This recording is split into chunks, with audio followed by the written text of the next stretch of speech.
The night sky is full of stars. There's no electric lights to dim their radiance. Suddenly, the sky is filled with fire and thunder. A basket or vessel descends. Where it lands, the desert is filled with water. The Nommo have arrived.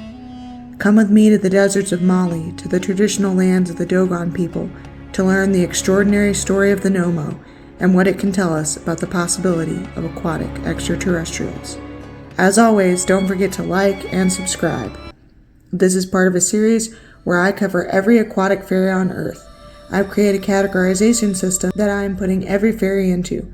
Eventually, the full list will be available on a website. There are 6 categories: animal fairies, plant fairies, heavenly fairies, monstrous fairies, ghostly fairies, and animal hybrid fairies. The Nommo are animal hybrid fairies, specifically freshwater. The other subcategories are avian, hooved, reptilian, insect, ursine, canine, primate, pygmy, simian, furred freshwater, and merfolk.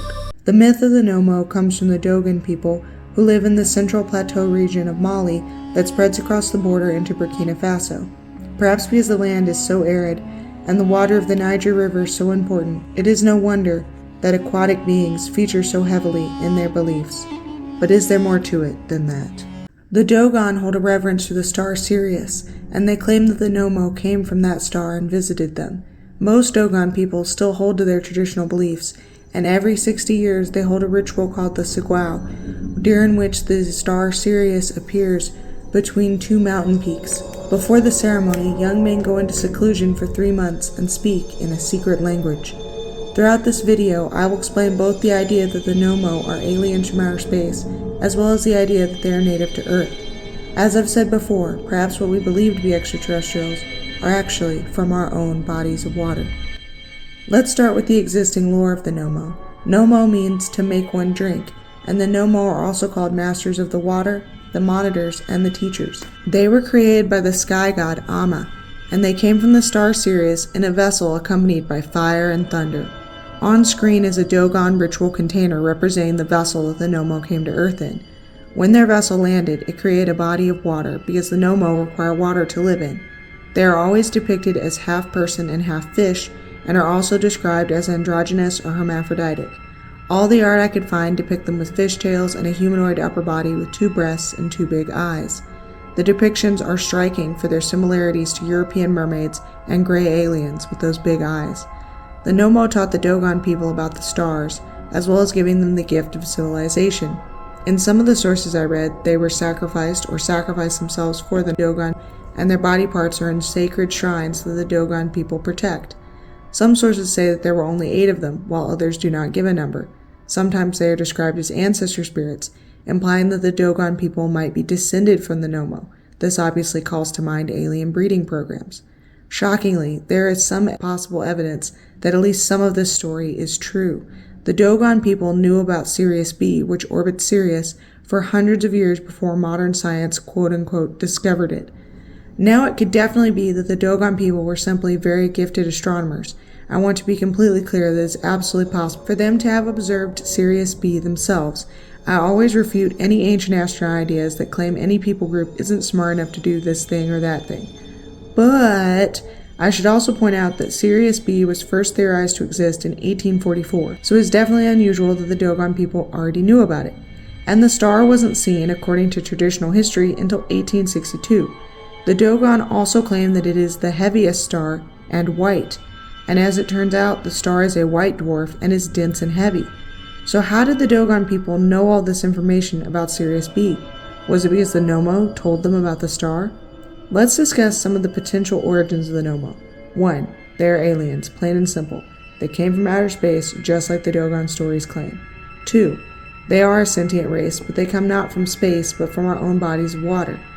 As for their advanced knowledge of the stars, perhaps their civilization was more advanced than humans at this time, and so they had advanced astronomy knowledge. I've theorized in other videos that aliens might be in our oceans. As for why they would be ahead of us technologically, I'm not sure. Cultures advance at different rates. In this theory, perhaps the Nommo would be related to the Medabele.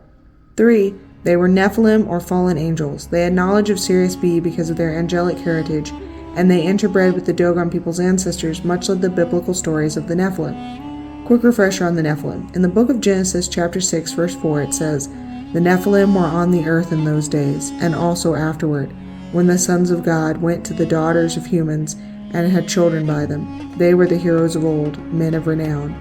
I have a whole video on this topic that I will link, but perhaps the Nommo were Nephilim. Lastly, and perhaps anticlimactically, the Nommo were some type of animal, and the Dogon people simply mythologized them. I talked about this in my Metabele video. It does happen, and while it's not very exciting, it's entirely possible that could explain the Nommo. Let me know in the comments which explanation you think is the most likely, or if you have a different explanation, share that. For the purposes of this video, I'm going to treat them as a race of unknown origin and human-level intelligence. I will endeavor to build a plausible biology for them, and will theorize as to where they might have gone, because there is no doubt that they are not currently living in the Dogon's territory. The myths make it clear that they need a water habitat, and the only river nearby, the Niger, isn't deep enough to conceal them. Let's assume that they lived in the Niger River at one point. Because they brought civilization and also may have interbred with the Dogon ancestors, we can assume that they could come out of the water at least part of the time. Many merfolk are shapeshifters, as are some real animals such as axolotls, so I think the Nommo could probably change from their fish form to a more human form. Additionally, the Nommo were said to be androgynous, and some fish species like parrotfish can change sex, which is a kind of shapeshifting, albeit more permanent.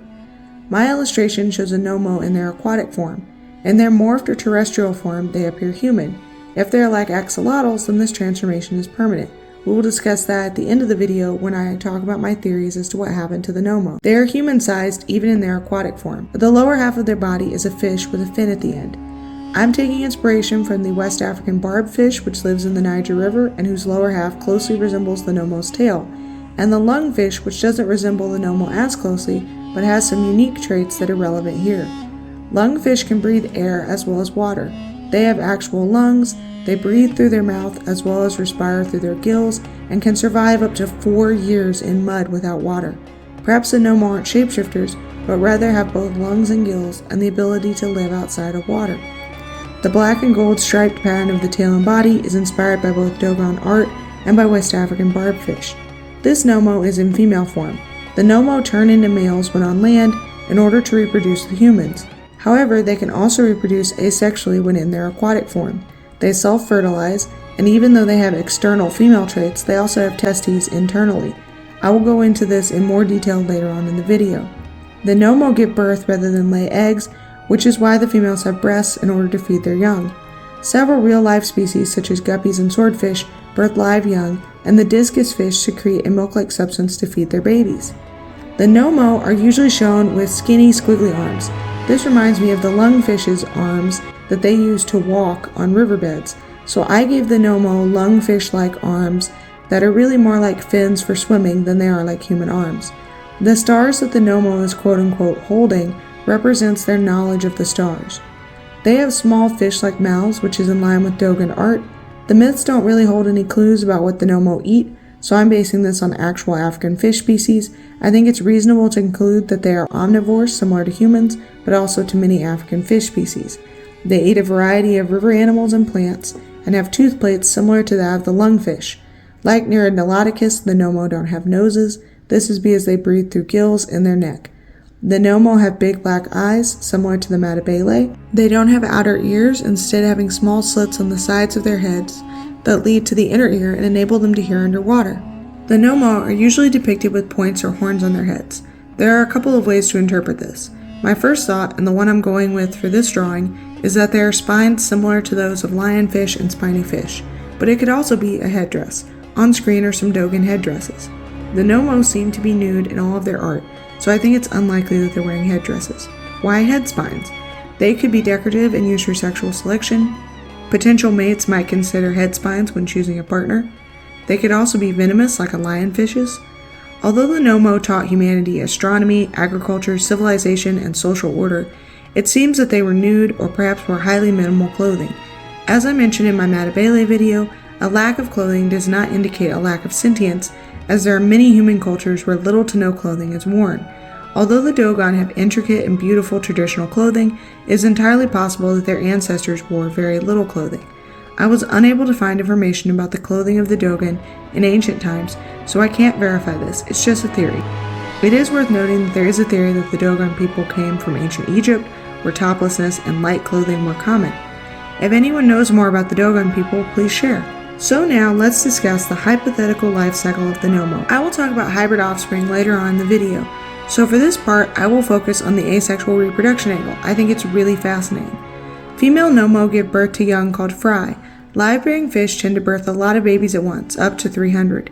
Even really large fish like whale sharks, who are 18 to 33 feet, have huge births. However, the amount of Nommo in mythology seems to be small, so I think that while they have multiple births, it is definitely less than 300, maybe more like 10 at once. Because they give birth to so many fry at once, the young are very small, and so pregnancies are fairly short compared to similarly sized primates. I thought I could look to whale sharks for a possible pregnancy length, but we don't actually know how long whale shark pregnancies last, so I don't really know how long a Nommo pregnancy would be. My guess is less than the 7 to 9 months I came up with for the Matabele, perhaps 4 to 5 months. They can swim immediately after birth. They breathe through external gills at first until their lungs develop. I've drawn this detail from lungfish. The fry are nursed by their mothers. As mentioned earlier, the discus fish make a milk-like substance for their young. They remain in nests on the muddy river floor where the adults guard them. As they grow, their tooth plates begin to fuse, enabling them to transition from milk to meat and plants, and they develop lungs that enable them to come to the surface. As previously stated, they are highly intelligent. They have advanced knowledge and even language. I mentioned at the beginning of the video that the Dogon have a secret ritual language, and I can't help but wonder if this is related to the Nommo's language. Adult Nommo can transform into terrestrial males and live on land with the Dogon people, but even the river-dwelling hermaphroditic female Nommo have interactions with those on land. This transformation is optional, and some Nommo will live their whole life in the water. They have long lifespans. The oldest lungfish lived to be 80.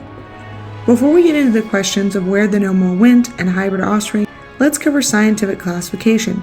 This will be the first of many half-primate, half-fish beings, so I will be creating new categories for them. The Nommo are in class Amphibia, which is a real class, but in order Homo ichthyus, which means human fish in Latin and Greek. If you know anything about mythology, you know that there will be many more beings like the Nommo who are half-fish, half-primate. This order will be for both salt and freshwater merbeings of this kind. The suborder called Pneumon, Greek for lung, is for those who have lungs.